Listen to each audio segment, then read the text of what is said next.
Hi everyone, welcome back to my page Hafsa. আজকে আমি তোমাদের সাথে নিউ একটা ব্লগ শেয়ার করব যেখানে থাকবে আমার সোলো ট্রিপ। সো আগের দিন সারা রাত আমি ঘুমাই নাই, কারণ এরপরের দিন যেহেতু সকাল 7টায় আমার ট্রেন ছিল কক্সের। আমি ফার্স্ট টাইম একা একা ট্রেন জার্নি করবো অ্যান্ড একা একা কোথাও ট্যুরে যাচ্ছি। ভাই ফাইনালি আমার বাসা থেকে আমাকে ছাড়ছে, তাও আবার একা একা। না, আমার বাসা থেকে অনেক আগেই ছাড়ছে। আমার প্যারেন্টস অনেক জোস। আমার বাবা মা বলে যে এই বয়সে ট্যুর দিবা না তো কখন দিবা, যদিও বা আমার ওরকম ফ্রেন্ড নাই ট্যুর দেওয়ার মতো।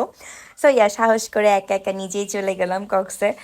ঘুম থেকে ওঠার পর কিছু একটা খাইতে হবে, কারণ আম্মু খালি পেটে ছাড়বে না। সো জ্যাম দিয়ে পাউরুটি খেয়ে নিয়েছি, দেন বাহির হয়ে গেলাম বাসা থেকে। খুব কমফোর্টেবল একটা ড্রেস পরে নিয়েছি, যেহেতু একা একা জার্নি করব। সো এখানে সেফটির অনেক ব্যাপার স্যাপার থাকে। তারপরেই তো বাস থেকে বাইরে হয়ে রিক্সা থেকে সিএনজি থেকে রেল স্টেশন, এবং রেল স্টেশনে গিয়ে অপেক্ষা করা। এটা খুবই পেনফুল, যেহেতু রেল স্টেশন হয়ে বসারও কোনো জায়গা নেই এবং ওয়েট করা। সো ফাইনালি উঠলাম ট্রেনে, অ্যান্ড হোল ট্রেন আমি একা একাই জার্নি করছি, কারণ আমার পাশের সিট পুরাই খালি ছিল ভাই। একে তো সিঙ্গেল, তার উপর পাশের সিটটা ভরা হলে একটু ভালো লাগতো। যাই হোক, তা নাই, জন্মগত ভাবে সিঙ্গেল। যাই হোক। সো ট্রেনে একটা মজার কাহিনী ঘটছে। টিকিট চেক করার জন্য আসেন একজন, উনি টিকিট চেক করে জিজ্ঞেস করতেছে আমাকে, তুমি কি একা? আমি যে হ্যাঁ। বলে একা মানে মানে উনি অবাক হয়ে গেছে যে আমার মতো একটা বাচ্চা মেয়ে একা একা জার্নি করতেছে। যাই হোক, গাইস, ছোট মরিচে ঝাল বেশি। সো আমার অনেক ভাল লাগতেছিল, কারণ অনেক দিন ধরে আমি ট্যুর দিব দিব করতেছিলাম, বাট একা একা যাওয়ার সাহসটা হয়ে ওঠে নাই। ফাইনালি আমি সাহসটা করেই নিছি, তাও আবার হুট করে ডিসিশন নিছি। অ্যান্ড সি ভাই, বাচ্চাটা নিজের মতো করে নেচারটা এনজয় করতেছেন, আমিও আমার মতো করে করতেছি। একাকিত্ব জীবন সুন্দর, যদি তুমি এটা উপভোগ করতে পারো, তোমার মতো করে গোছায় নিতে পারো ভাই। নিজেকে ভালোবাসো, দেখবে নিজের সঙ্গ ভালো লাগবে, তখন অন্য কারো সঙ্গের জন্য তোমার কষ্ট পেতে হবে না। আমার কক্সে যাওয়ার ডিসিশনটা একদম হুট করে হয়েছে, লাইক হুট করে ডিসিশন নিয়েছি যে কক্সে যাব। হুট করেই ট্রেনের টিকিট কাটা এবং হুট করেই চলে যাওয়া। অ্যান্ড আমার একটু ক্ষুধা ক্ষুধা পাচ্ছিল, তাই আমি খাবার নিয়েছি। চিকেন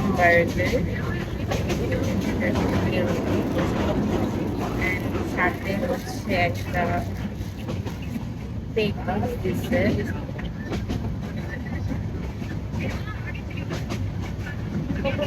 ভালোই খাইতে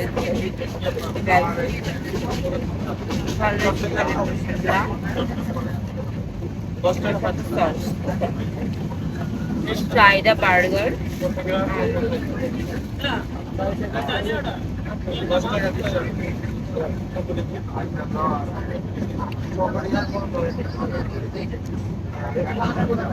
আমি কিন্তু জীবনের মানে জার্নি অবস্থায় তেমন খাই না, কিন্তু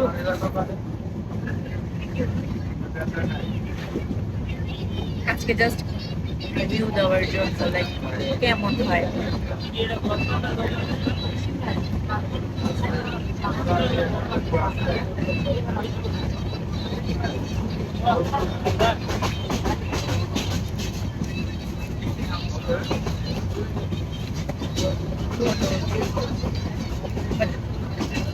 আমার কাছে এটা বেশি ভালো লাগছে ওটা থেকে।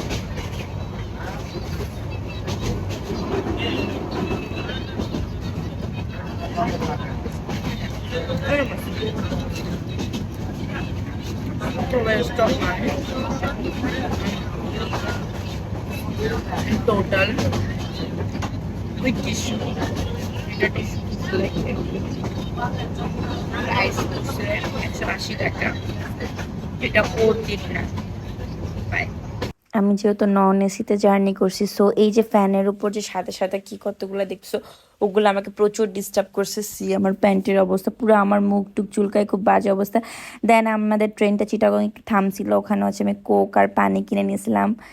অ্যান্ড এই তো আবার যাত্রা শুরু। অ্যান্ড এগুলা দেখার পর আমার মনটা এত শান্তি লাগতেছিল। বাই দ্য ওয়ে, ওদিন অনেক বেশি গরম পড়ছে, লাইক এত গরম পড়ছে আমার মনে হচ্ছিল যে একটু পর আমি সেন্সলেস হয়ে যাব, কি আর করার।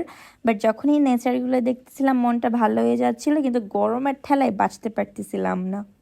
আমি তোমাদেরকে বলবো যখনই তোমাদের মন খারাপ হবে তখনই যে ট্যুর দিতে হবে তা না, কারণ ট্যুর দিতে টাকা লাগে ভাই, টাকা না থাকলে তুমি কেমনে ট্যুর দিবা? সো আমি তোমাদেরকে বলবো যদি অনেক বেশি খারাপ লাগে একটু নেচারের দিকে তাকাও, সবুজের দিকে তাকাও। আশেপাশে যদি সবুজ কিছু না থাকে তাহলে আকাশের দিকে তাকাও, মন ভালো হয়ে যাবে। যদি আকাশ না পাও তাহলে তোমার আশেপাশে কোনো ছোট মাসুম বাচ্চা বা কুকুর বিড়াল কোনো পোষা প্রাণী থাকলে ওগুলোর দিকে তাকাও, দেখবা মন ভালো হয়ে যাবে। আর সবাইকে বলবো নিজের যত্ন নাও, নিজের শারীরিক যত্ন নেওয়ার পাশাপাশি নিজের মানসিক যত্ন নাও। কারণ ইদানিং মানুষজন অনেক বেশি ডিপ্রেস, তো নিজে নিজেকে বোঝাটা অনেক অনেক বেশি জরুরি। তুমি যদি নিজে নিজেকে বুঝো, তুমি নিজে কি চাও ওইটা যদি বুঝো, তাহলে তুমি অনেক সুন্দরভাবে লাইফটা লিড করতে পারবা। তোমার লাইফটা লিড করা তোমার জন্য অনেকটা ইজিয়ার হয়ে যাবে। And I love flower, see ভাই ফ্লাওয়ার দেখলে মনটা ভালো হয়ে যায়। আচ্ছা, মানুষ বাঁচেই বা কয়দিন? যতদিন বেঁচে আছো প্রাণ খুলে বাঁচো, নিজের জন্য বাঁচো। দেখো, তুমি যদি মারা যাও না, মানুষজন কান্নাকাটি করবে, তোমার 40 আর 4 দিনে এসে খাবার খাবে, খাবার মজা হইলে বলবে মজা হয়েছে, আর একটু থেকে একটু হইলে বদনাম শুরু করবে যে খাবারে এটা হয়েছে ওইটা হয়েছে। সো নিজের জন্য বাঁচো, নিজেকে ভালোবাসো। দিন শেষে তোমার একমাত্র তুমি থাকবে, আর কেউ থাকবে না। আসছো একা, যাবাও একা, সঙ্গে কেউ থাকবে না। তাহলে কেন? কে কি বললো, কে কি ভাবলো, কে কি চাইলো না চাইলো, এতে তোমার কি আসে যায়? সো আমি সবাইকে বলবো প্লিজ নিজেকে ভালোবাসো। ছোট থেকে আমরা কি শিখছি? স্বার্থপর হও, নিজের জন্য চিন্তা না করো, অন্যের জন্য চিন্তা করো। এখন আমি বড় হয়ে এটা সবাইকে অ্যাডভাইস দিই যে প্লিজ স্বার্থপর হও, নিজের জন্য বাঁচো, অন্যের জন্য না। নিজের জন্য স্যাক্রিফাইস করো, অন্যের জন্য না। বাউন্ডারি সেট করো, নিজের ইচ্ছা অনিচ্ছাকে মূল্য দাও, নিজেকে ভালোবাসো।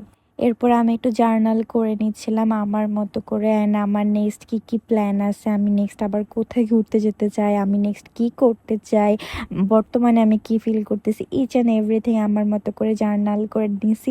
আর আমার এত শান্তি লাগতেছিল। ভাবো তুমি একা একা বসে আছো, সাথে হচ্ছে নেচার, মিষ্টি একটা হাওয়া, সাথে ভয়ানক যদিও বা গরমও ছিল, বাট সব মিলিয়ে ওকে, নিজের মতো করে সব কিছু করা যাচ্ছে, এটার জন্য আমি অনেক বেশি খুশি।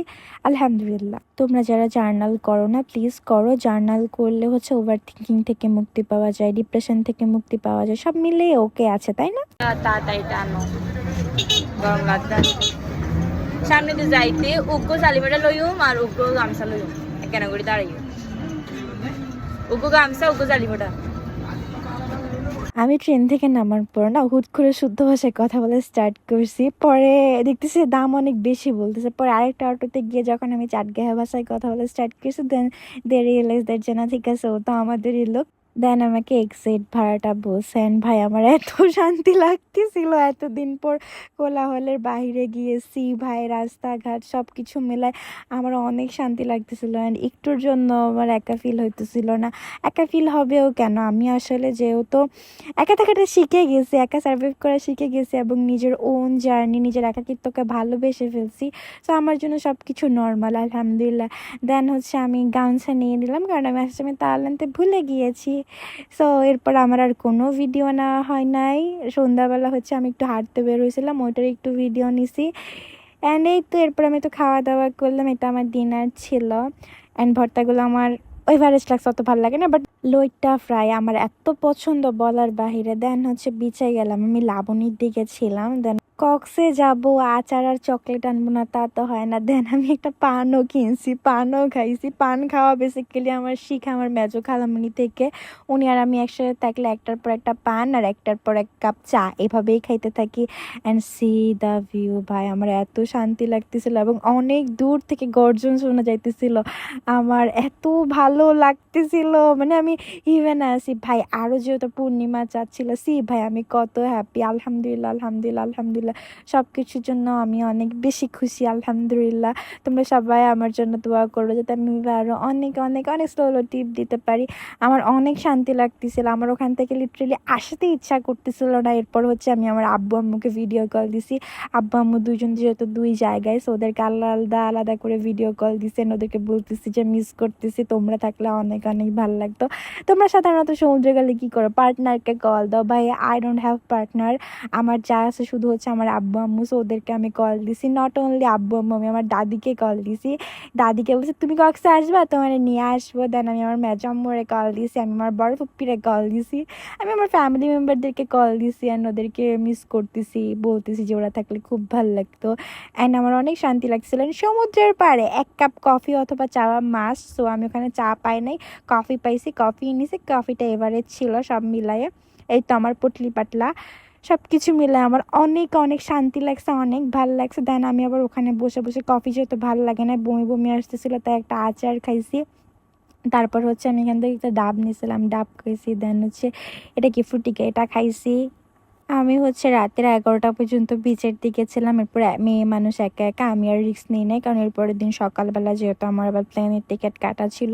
সো সকাল হয়ে গেছে, now time to back home. And আম্মুর হচ্ছে এগুলো কি বলে বুটের মতো, এগুলো আম্মুর অনেক বেশি পছন্দের। সো আম্মুর জন্য এগুলো আমি কিনে নিয়েছি। দেন আমি ওখানে 1 কাপ কফি খেয়েছি।